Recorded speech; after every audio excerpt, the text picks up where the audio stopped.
జిల్లా కేంద్రంలోని వాల్మీకి ఆవాసం గీతా విద్యాలయం గ్రౌండ్ లో బుధవారం ప్రపంచ క్యాన్సర్ దినోత్సవాన్ని పురస్కరించుకుని ఐలేని ఆసుపత్రి వారి సౌజన్యంతో క్యాన్సర్ పై అవగాహన సదస్సు నిర్వహించారు. క్యాన్సర్ వలన అనారోగ్యము, మరణాలు తగ్గించడమే అవగాహన యొక్క ముఖ్య లక్ష్యమని వైద్యులు పేర్కొన్నారు. డాక్టర్ వంశీ చేతన, ప్రముఖ అంకాలజిస్టు డాక్టర్ వినీల, డాక్టర్ సుమన్ రావు తదితరులు పాల్గొన్నారు.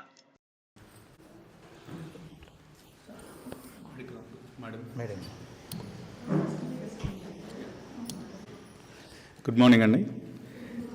కార్యక్రమం సందర్భంగా మనం ఇక్కడ ఆర్గనైజ్ ఈ వ్యాక్సిన్స్ తీసుకోవడం ద్వారా మన యూరోప్ కంట్రీస్లో రీసెంట్గా ఈవెన్ ఇన్ ఆస్ట్రేలియాలో సర్విక్స్ క్యాన్సర్స్ ఆల్మోస్ట్ తగ్గిపోయాయి.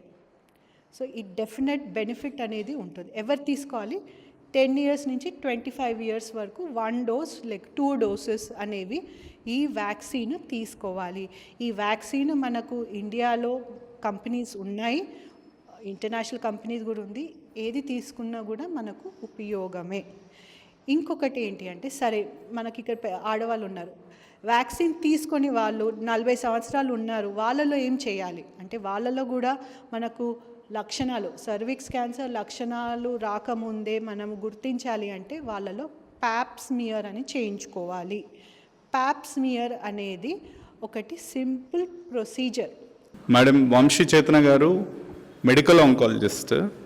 మేడం గారిని పిలిచిన కారణం ఏంటంటే క్యాన్సర్ గురించి అవేర్నెస్ ప్రోగ్రామ్ అన్నమాట.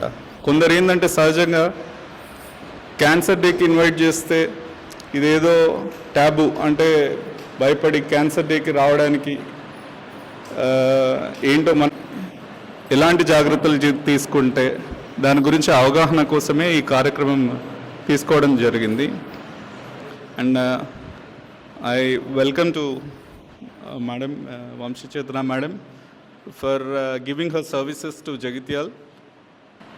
నేను చాలా సంతోషిస్తున్నాను. I would like to thank the సేవడం అనేది మనం ప్రొజెక్షన్స్లో ఉన్నాం. అందులో మన ఆడవాళ్ళు దీంట్లో నంబర్ 1 ఉన్నారు. ఆడవాళ్ళు అన్నిట్లో నంబర్ 1 ఉండాలని అనుకుంటారు, బట్ అన్ఫార్చునేట్లీ మీరు ఉండొచ్చు, నో ప్రాబ్లం. ఇది మీ వైఫ్. మన ఇండియాలో అధికంగా క్యాన్సర్తోని ప్రపంచవ్యాప్తంగా చూస్తే మన ఇండియాలో క్యాన్సర్తోనే చనిపోయే నంబర్స్ చాలా ఎక్కువ ఉన్నారు. One thing. నెక్స్ట్, భారతదేశంలో క్యాన్సర్ రావడం ఆడవాళ్ళల్లో ఎక్కువ ఉంది మగవాళ్ళతో. అన్నిట్లో ముందుండాలనుకుంటాం, కానీ దీంట్లో ముందు ఉండకూడదు. మనకు టాప్ 2 క్యాన్సర్స్ ఆడవాళ్ళలో మనం చూస్తున్నది, ఇప్పుడు మేము డాక్టర్స్, బ్రెస్ట్ క్యాన్సర్ నంబర్ 1, 25% నలుగురిలో ఒకరికి బ్రెస్ట్ క్యాన్సర్ ఉంటుంది.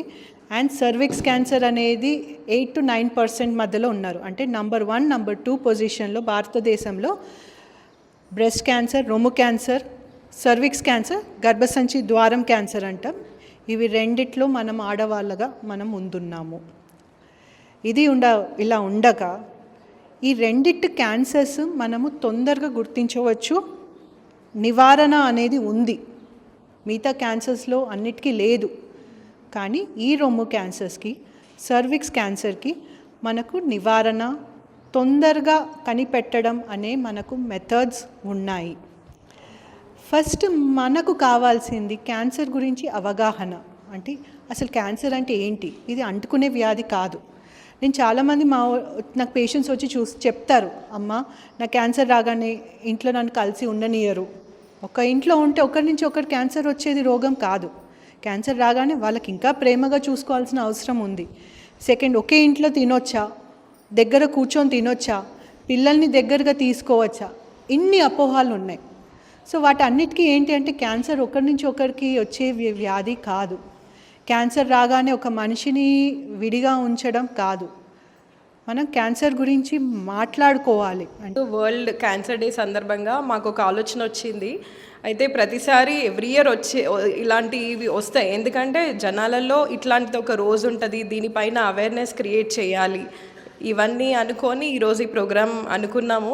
అప్పటికప్పుడే అనుకొని ఇది ఆర్గనైజ్ చేయడం జరిగింది. అయితే మేడం మెడికల్ ఆంకాలజిస్ట్, కరీంనగర్లో ఉంటారు.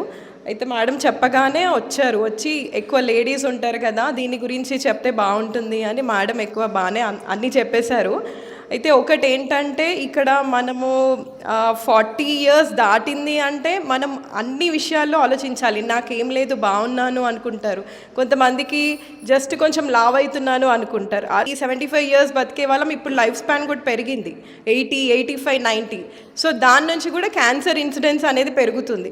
ఇవన్నీ అవాయిడ్ చేయాలి అంటే కొంచెం మనం ఒక 35-40 ఇయర్స్ అప్పటి నుంచే రెగ్యులర్ చెకప్స్ ఇవన్నీ చేయించుకుంటూ ఉంటే కొంతవరకు మనం ముందే అన్నీ తెలుసుకొని మనకి అంటే కొంచెం వరకు ప్రివెంట్ చేయొచ్చు అన్న. ప్లాస్టిక్ స్టీల్ గ్లాస్ లేదు, వాటర్ ఉంది మనం తాగలేదు, తాగకుండా పర్వాలేదు కానీ ఆ ప్లాస్టిక్ గ్లాసులో నేను తాగాలి.